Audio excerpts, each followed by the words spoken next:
messieurs, chers collègues, chers amis, je vous souhaite d'abord la bienvenue dans ce nouvel espace. Je vous dis tout de suite que je ne suis pas très long, parce que vous l'entendez, il y a un organe qui est en train de fléchir. Alors, je voudrais simplement souligner l'importance de cette petite réunion, parce que il y a, je ne sais plus combien d'années, quand on a construit le complexe de logements qui comprend logements sociaux, logements moyens et logements à prix libre. Les promoteurs et les autorités publiques de l'époque, c'est vrai, n'ont pas pensé qu'il aurait fallu accompagner l'implantation de plusieurs centaines, je dirais même milliers de nouveaux habitants. Il fallait au moins accompagner cette installation par des lieux de rencontre, de convivialité qui pouvaient servir à la communauté. Ces choses faites, ça a pris du temps, mais il a fallu bien sûr trouver le bâtiment. Nous sommes ici dans les anciennes cuisines centrales. Il fallait négocier aussi avec l'administration, puisque nous sommes quand même un peu à l'étroit, on en dise. Et donc, le local avait déjà été... Ah, si, c'est gentil. Ça veut dire que je peux parler plus longtemps. Le local avait déjà été aménagé précédemment, mais bon, il y a eu un petit incident de vandalisme. On espère que cette fois-ci, ce lieu sera respecté. Et il doit l'être d'autant plus que c'est le lieu de tous. Il est destiné à la population du quartier, il est destiné aux associations, aux organisations, aux jeunes, aux moins jeunes. C'est évidemment à la fois multiculturel et pour tous les âges. Alors, c'est un espace qui se divise en 4 parties, mais qui recouvre au total 220 mètres carrés. Comme vous pouvez le voir, il y a moyen de faire beaucoup de choses. Et donc, il y aura des activités diverses. Bien sûr, un espace qui sera lié à des conseils juridiques, un autre à la médiation, par exemple des gens qui ont des problèmes avec l'administration, etc. Il y aura un espace qui sera consacré également à l'encadrement scolaire, mais aussi une série d'activités de toutes les disciplines destinées aux jeunes, aux moins jeunes et à l'ensemble de la population. Comme vous le voyez, je voudrais quand même souligner que c'est un lieu très esthétique, qui a été particulièrement bien décoré. Alors je voudrais surtout remercier toutes les personnes qui ont collaboré à l'aménagement de ce lieu. Il y a évidemment les travaux publics qui ont été chargés de tous les travaux d'embellissement et autres, parce que je crois qu'on a dû remettre pas mal de choses en ordre. Je veux remercier bien sûr le service de prévention qui a participé à l'élaboration du projet et qui va gérer cet espace destiné au quartier. Je voudrais aussi remercier le foyer XLOA qui a hébergé jusqu'à présent une école de devoirs qui va se réimplanter ici même, puisque maintenant les locaux sont beaucoup plus vastes, on pourra accueillir plus d'enfants. Je remercie aussi le service de la jeunesse qui a la responsabilité de la gestion de cette école de devoirs. J'espère bien sûr que tous ensemble, on fera en sorte que tout se passe bien, que la dynamique du quartier reprenne. Je pense que c'est l'intérêt de tout le monde et c'est notre souhait premier, c'est d'offrir au quartier un outil véritablement de convivialité et je dirais de promotion pour les jeunes. On sait que quand il fait beau, il y a des espaces dehors, il y a le parc, etc. Mais en hiver, c'est évidemment extrêmement difficile de continuer l'encadrement d'activités de jeunes. Mais ici, je crois que ça travaillera toute l'année, bien entendu, en fonction des différentes activités qui seront mises sur pied. Alors, félicitations à toutes et à tous. Et je vais peut-être demander à M. Diallo de dire quelques mots pour l'école des devoirs. Non, j'ai pris d'habitude, il me piège toujours. L'école des devoirs, c'est vrai que ça a été un grand challenge aussi pour le collège. On a voulu effectivement mettre en place le maximum, vraiment le maximum, mais c'est pas encore fini, d'école de devoirs, parce qu'on pense qu'à Bruxelles, vu les difficultés qu'on rencontre aujourd'hui, notamment au niveau scolaire, avec tous les décrochages scolaires qui existent, mais notre défi, c'est d'ouvrir les écoles de devoirs au maximum. Et ici, effectivement, cet espace qui nous est offert, en tout cas qui est déjà ouvert d'ailleurs pour les adolescents, je trouve que c'est vraiment un point très positif, avec, je dirais, une collaboration qui se fait aussi avec les services de prévention.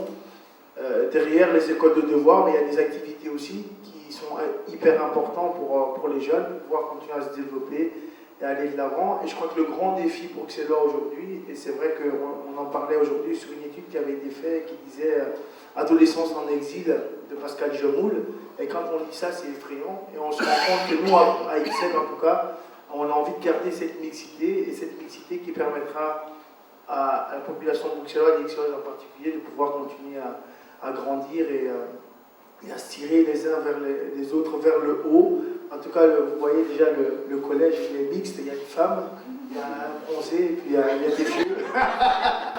Non, je rigole. Des sages. Il y a des cheveux, il y en a qui n'en ont pas. Mais moi non plus. Hein, je disais les deux. Non, mais je voulais juste vous dire qu'il y a vraiment une vraie volonté de s'occuper des quartiers. On vient d'ouvrir aussi, on vient d'inaugurer il n'y a pas longtemps des nouveaux logements du côté de l'Aude, avec un vrai challenge dans lequel on se dit il faut qu'on... L'Aude, je confonds les deux.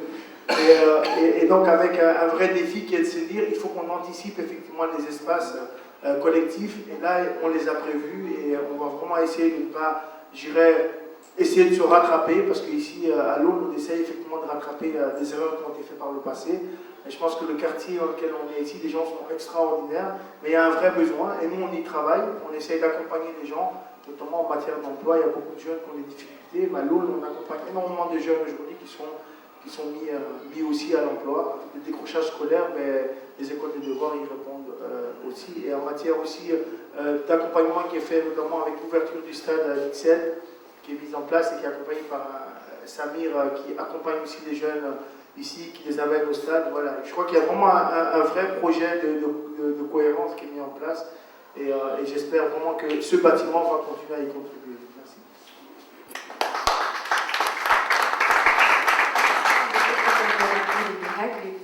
Et on se disait, mais il faut absolument un petit local pour les jeunes, et le foyer XLois avait effectivement trouvé un rez-de-chaussée petit, mais qui existait, c'était mieux que rien. Et donc, il n'y avait que les enfants des écoles primaires qui pouvaient s'y rendre. Et vraiment, pour les ados, manque d'espace, surtout quand il fait mauvais. Quand il fait bon, on peut encore trouver des solutions, mais quand il fait mauvais, il n'y en a pas. Et donc aujourd'hui, cette réalisation, c'est magnifique parce que c'est le travail de beaucoup de volonté, parce que c'est vrai qu'on a visité ces lieux, et Pierre, les chemins des travaux publics, a pris sa baguette magique, parce que c'était vraiment dans un état horrible.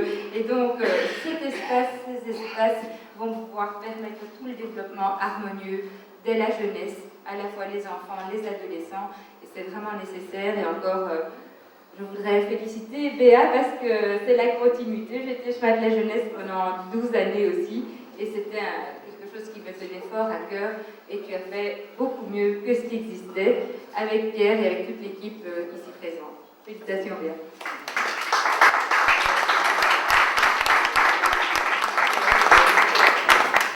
Voilà, puisque je m'invite à prendre la parole, je vais tout simplement dire que ceci est un bel exemple de réaffectation des bâtiments dont nous disposons. Nous avons depuis de longues années un souci constant, c'est d'offrir de meilleures infrastructures d'accueil aux citoyens, d'accueil aussi, de meilleures conditions de travail à notre personnel, et dans ce cadre des mutations qui se passent au niveau de la vie communale, voilà, ce bâtiment, au moment, a perdu son affectation initiale, qui était celui des cuisines centrales de la commune, qui distribuaient tous les repas scolaires. Aujourd'hui, on est passé à d'autres modes, c'est ce qu'on appelle des éditions à froid, on a des adjudicataires qui fournissent les repas, et ce bâtiment a quelque part perdu un instant son utilité. Et je crois qu'on a saisi une belle opportunité par rapport à tous les problèmes que nous connaissons, par rapport au quartier, plutôt au problème que connaît le quartier, et c'était de profiter de cette infrastructure pour offrir des services supplémentaires à la population. Et je m'en réjouis. Il y a une école de devoir ici, on ne va pas faire un long discours. Le paradoxe bruxellois, c'est que c'est la région qui offre le plus d'emplois, c'est la région qui en même temps compte le plus de chômeurs par manque de qualification. Et tout ce qui contribue à la qualification de nos jeunes est un atout pour leur propre avenir. Et c'est la ligne de conduite que s'est fixée le collège en essayant de précisément garantir tout cet équilibre social et l'avenir de nos jeunes. Alors, je suis heureux que le service de travaux publics ait pu contribuer à cette noble remerciement et d'abord remercier M. Bourrès pour un lieu. Effectivement, ça n'a pas été simple de trouver un lieu dans le quartier, car il n'y en avait pas beaucoup. Et puis, je voudrais aussi remercier toutes les énergies qui se sont unies pour que ce lieu soit tel qu'il est maintenant. Parce qu'effectivement, comme vous le soulignez, il n'était pas comme ça. Quand vous l'avez vu, vous avez vu dans quel état il était, et maintenant il est devenu ce qu'il est ici. Et là, je voudrais aussi insister sur le travail extraordinaire qui a été fait, parce que tout ce que vous voyez là au niveau des peintures, eh bien, c'est le service des éducateurs de rue qui a fait ce travail. Et là, je veux vraiment insister sur le fait que tous les éducateurs de rue ont mis les mains à la pâte pour que chaque pièce ait des couleurs, la beauté de ce lieu, l'aspect accueillant de ces lieux, eh bien, c'est l'énergie qui a été mise par toutes ces personnes qui se sont unies pour cela. Je voudrais aussi insister sur la bonne collaboration que j'ai pu avoir avec le service de la jeunesse et le service des sports, aussi avec Madame Dado, ce qui a permis effectivement que l'école de devoir puisse s'installer ici, qu'il y ait un cours de gymnastique qui puisse se faire dans ces locaux et de pouvoir répondre ainsi à toute une série de demandes des habitants, jeunes, moins jeunes du quartier. Et ce quartier, ce lieu vit déjà, et je pense qu'il vivra encore plus et encore mieux dans l'avenir. Donc voilà. Merci à toutes ces énergies de s'être unis pour arriver à ce résultat.